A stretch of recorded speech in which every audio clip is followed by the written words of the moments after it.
We need Greenland from a national security situation. Denmark's prime minister responding to the president, saying Greenland is part of NATO and will be defended by the alliance, urging President Trump to stop the threat. Donald Trump has once again shown his contempt for the Constitution and the rule of law. The President of the United States does not have the right to unilaterally take this country into war. Trump thought he could bully Greenland the way he bullies weaker targets, and instead got shut down by law, allies, and cold reality.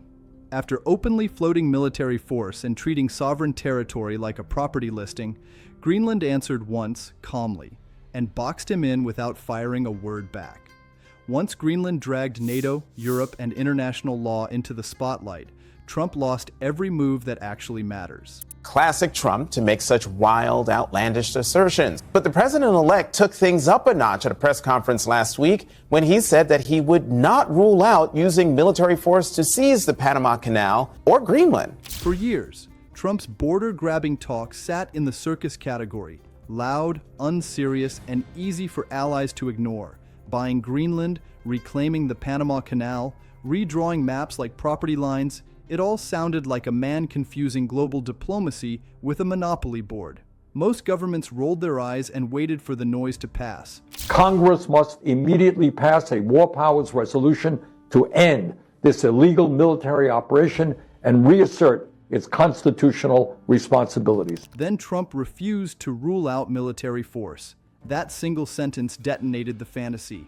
In geopolitics, force talk is a threat, and threats flip switches.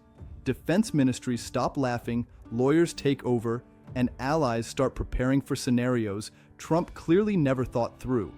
By dragging force into the conversation, Trump handed control to treaties, alliances, and international law, systems immune to volume and ego.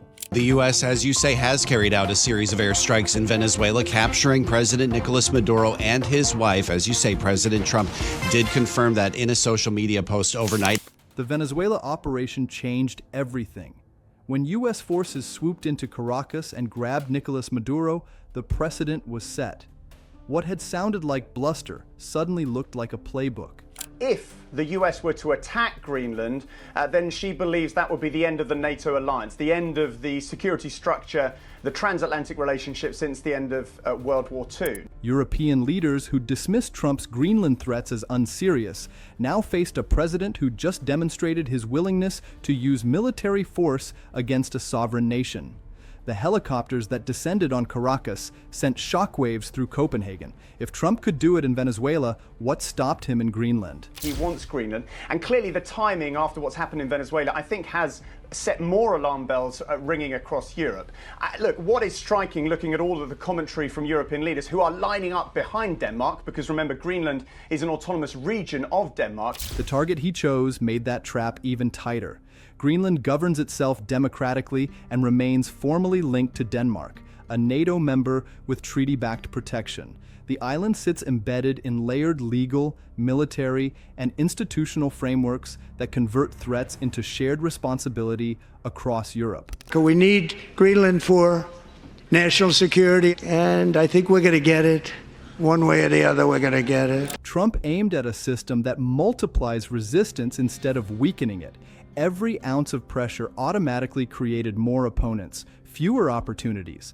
Greenland's self-government rests on binding international agreements that recognize Greenlanders as a people with full authority over their political future. Trump's claim that Denmark lacks legal standing collapses instantly under documented self-rule and treaty obligations. The Prime Minister of Denmark called on U.S. President Donald Trump to stop threatening the annexation of Greenland. Mette Frederiksen wrote in a statement on Sunday that it makes, quote, absolutely no sense for the U.S. to need to take over Greenland. Then came Greenland's response. Prime Minister Jens Frederik Nielsen addressed the nation calmly but firmly, grounding his position in law and democratic authority. His message carried zero theatrics, zero escalation, just 3 words that mattered. That's enough now. The language stayed precise and deliberate. Relations between nations are built on mutual respect and international law, measured by principles that honor sovereignty and rights. Greenland Prime Minister Jens Friedrich Nielsen slammed Trump's renewed proposition, asserting that his country is, quote, not an object of superpower rhetoric. That single statement flipped the terrain. Legal clarity replaced volume, structure replaced spectacle, and authority moved into systems that demand consensus and multilateral alignment. From that moment, the power dynamic belonged to Greenland. The consequences cascaded fast. Any escalation would trigger Denmark's involvement, activate NATO consultations, and force coordinated European response. They're all saying their support is very much solid for Denmark in this issue, that European sovereignty cannot be threatened by anyone, and that, the NATO alliance is the underpinning, and Denmark is a member of NATO. So, Article 5 of the NATO treaty is crystal clear. An attack on one member is treated as an attack on all. Danish Prime Minister Mette Frederiksen made the stakes explicit when she warned that a U.S. attack on Greenland would mean the end of NATO itself. If the United States chooses to attack another NATO country militarily, then everything stops, she said. That is, including our NATO and thus the security that has been provided since the end of the Second World War. That refers to a principle at the core of the NATO military alliance that says members will come to the aid of other members if they are attacked. That statement forced an impossible choice. If Trump acted, Europe would have to choose between defending Denmark under Article 5 or abandoning the entire NATO framework. Senator Chris Murphy made it even clearer when he told reporters that NATO countries would, of course, have to defend Greenland against the U.S. if necessary. That's what Article 5 says. Article 5 did anticipate scenarios far different from this. The invading country was supposed to come from outside the alliance. European leaders are struggling with the unorthodoxy of the Trump administration on multiple issues, on Ukraine, on Greenland, on the US national security strategy, which was published at the end of last year, which really, ripped up the rulebook in terms of the US relationship with Europe and basically said that the US administration under Donald Trump was going to push for more nationalist governments in Europe. The alliance was designed to protect members from external threats. Trump had created a scenario the treaty was never built to handle. Trump's whole strategy relies on moving fast before opposition organizes. Greenland killed that advantage instantly by pulling the issue into alliance territory where every path forward required multilateral consent. They are lining up behind Denmark, but they're also being careful not to say anything too provocative to upset the US, who ultimately they still rely on for security in this continent. European governments closed ranks immediately. Within 24 hours of Trump's latest threats, 7 European leaders issued a joint statement. France, Germany, Italy, Poland, Spain, the United Kingdom, and Denmark standing together. Greenland is fast becoming the center of a superpower contest over the Arctic. But it's not just the military significance of Greenland that has got Donald Trump interested.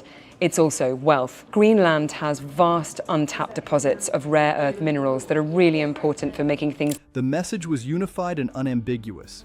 Greenland belongs to its people. Security in the Arctic must be achieved collectively with NATO allies, including the United States, while upholding sovereignty, territorial integrity, and the inviolability of borders. That alignment removed any space for bilateral maneuvering and turned the pressure campaign into a test of alliance integrity, a test Trump couldn't win without tearing NATO apart from inside. The security justification collapsed just as quickly. Trump framed Greenland as a national security necessity, claiming the island was covered with Russian and Chinese ships and that Denmark couldn't defend it. That market right now is dominated by China, where nearly 60% of rare earth minerals are mined.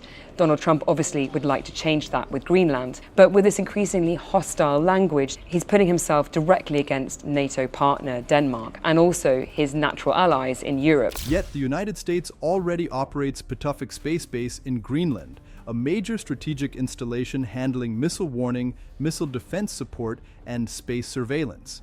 These capabilities function under the 1951 Greenland Defense Agreement between Denmark and the United States, which grants American forces unrestricted operational freedom between military bases in Greenland. European leaders, including our own, have issued increasingly strong statements warding Donald Trump off from a takeover of Greenland. That's become increasingly concerning with unilateral action taken in places like Venezuela. He's previously spoken about buying Greenland, and now he's talking about having it. Security access already exists, intelligence already flows, military coordination already operates at scale.